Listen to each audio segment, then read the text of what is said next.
जिसने बीजेपी को धीरे धीरे राइज किया, और कांग्रेस और बीजेपी दो जो ध्रुव इकट्ठा हुए, आप इसके अलग अलग डायमेंशंस पे बहुत अच्छा काम किया जा सकता है और इस पे पूरी अलग से चर्चा की जा सकती है।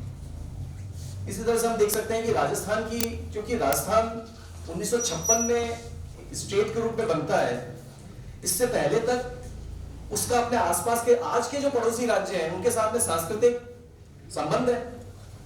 तो उन सब जो पड़ोसी राज्य हैं उनकी राजनीति के साथ में राजस्थान की राजनीति का आपको संबंध दिखाई देगा बड़ी गहराई से।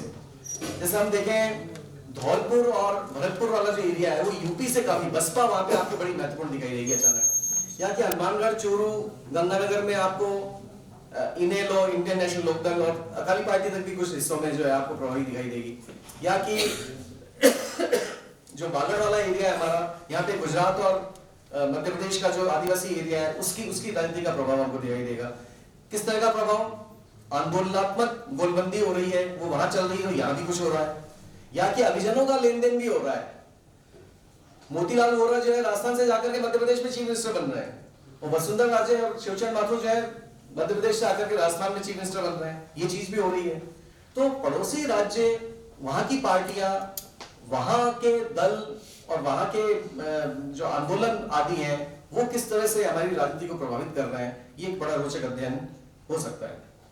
इस तरह से हम देखें कि राजस्थान में जो पूर्ववर्ती जो रजवाड़े और राज परिवार थे उनका राजस्थान की राजनीति में क्या रोल रहा है, कैसे वो बदला है, इस बारे में आप एक बहुत बड़ा अच्छा अध्ययन किए जा सकते हैं कि शुरुआत में वो राम राज्य परिषद के रूप में इकट्ठा हुए क्योंकि उनको भूमि सुधार का वो विरोध कर रहे थे, और उनका एक प्रभाव था जो सामंतवाद जिसकी बात कही गई है, क्योंकि राजस्थान की राजनीति का जो मर्म है वो यही कि फ्यूडलिज्म से डेमोक्रेसी की तरफ कैसे हम लोग धीरे धीरे जा रहे हैं, और अंततः जहां पहुंचे वहां मालूम पड़ा फ्यूडलिज्म ही था नए तरीके का।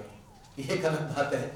तो लेकिन फिर भी राजनीति जो है जिसको हम कहते हैं जातियों का राजनीतिकरण हो रहा है, जातियों का सेक्युलरीकरण हो रहा है, और जो वो उनकी जो हायरार्की थी वो धीरे धीरे भंग होती जा रही है, और एक हॉरिजॉन्टल लेवल पे एक दूसरे को इन्फ्लुएंस करने वाले सोशियो पॉलिटिकल ग्रुप के रूप में उभर रहे हैं।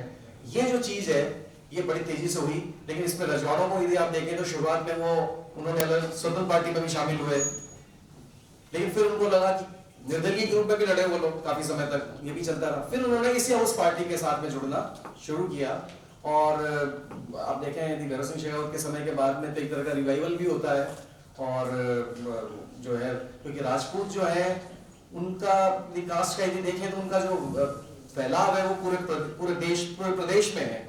संख्या इसलिए उनकी बहुत ज्यादा प्रभावी किसी खास कॉन्स्टिट्यूंसी में नहीं है।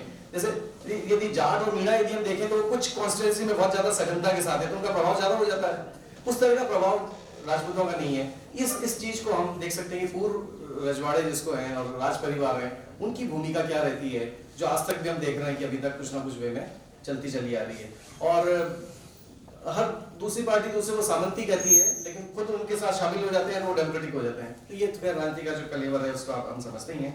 इसी के साथ हम यदि ओबीसी फैक्टर की शिनाख्त करना चाहें, राजस्थान की राजनीति में ओबीसी फैक्टर क्या कर रहा है, और इसके लिए खास तौर पे ओबीसी पंचायती राज के स्तर पे जिस तरह से प्रभावशाली है वही चीज विधानसभा में रिफ्लेक्ट होती है।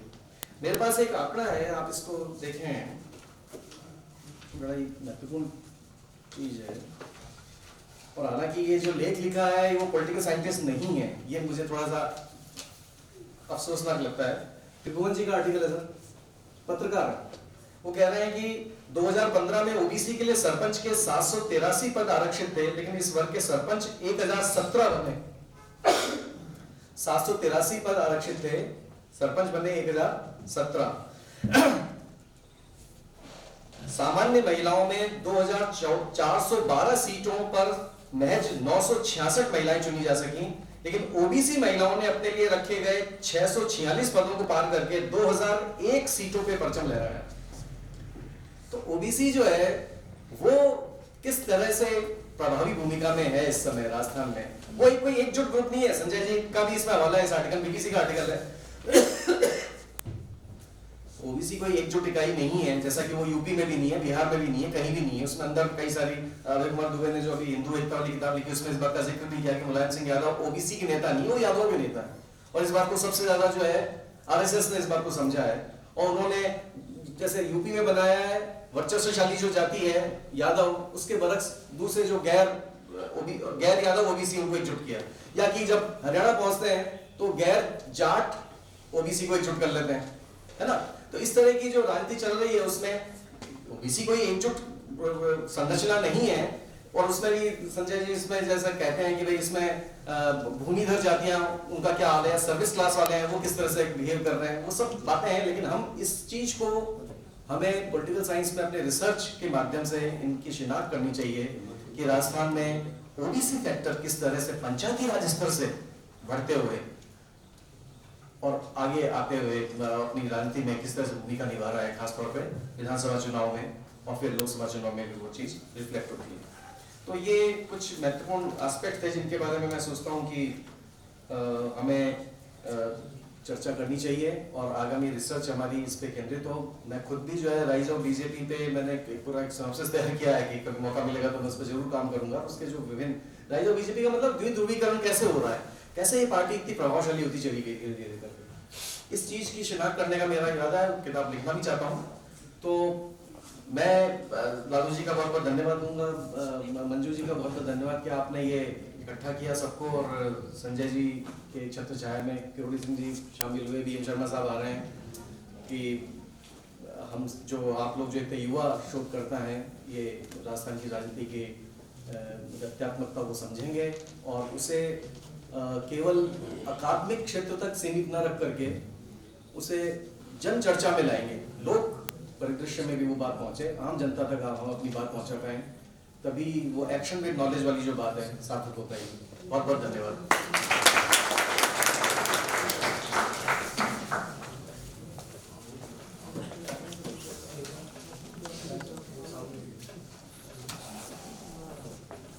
Thank you, sir. We have with us Professor Kirodi Singh ji. Professor Kirodi Singh has over 45 years of extensive research and teaching experience in South Asian studies. His academic journey began with a focus on agricultural land reforms in Sri Lanka, which later expanded into comparative studies of agricultural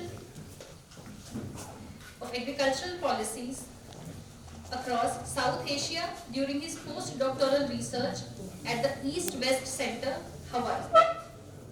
Over the years, his work has delved deeply into grassroots issues, interstate migration, development policy, and the complex dynamics of conflict and cooperation in South Asia. As a scholar committed to addressing critical societal challenges, Professor Singh conducted a state-of-the-art review of literature on poverty and human rights in South Asia under UNESCO's Poverty Eradication Program. This work has shaped his understanding of poverty dynamics and the need for more effective strategies for poverty alleviation. His insights have also been featured in publications like China Daily and China-India Dialogue, where he has addressed regional and global issues of significance. Professor Singh has held prominent administrative roles, including services as the Director of the South Asia Studies Center, University of Rajasthan. He has been a member of numerous decision-making and research committees, including the International Committee of the RCSS, Colombo. His editorial contributions are equally noteworthy as the Chief Editor of South Asian Studies, a leading journal published by the South Asia Studies Center. With extensive international exposure through his visits to various countries, professional associations, and participations in global conferences, Professor Singh has cultivated a profound understanding of the issues and challenges faced by the South Asian societies. His work continues to inspire and guide academic and policy discussions on the region.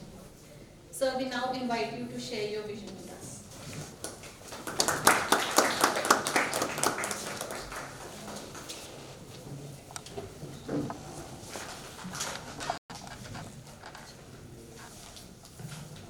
Good afternoon, everyone. Let me at the outset confess that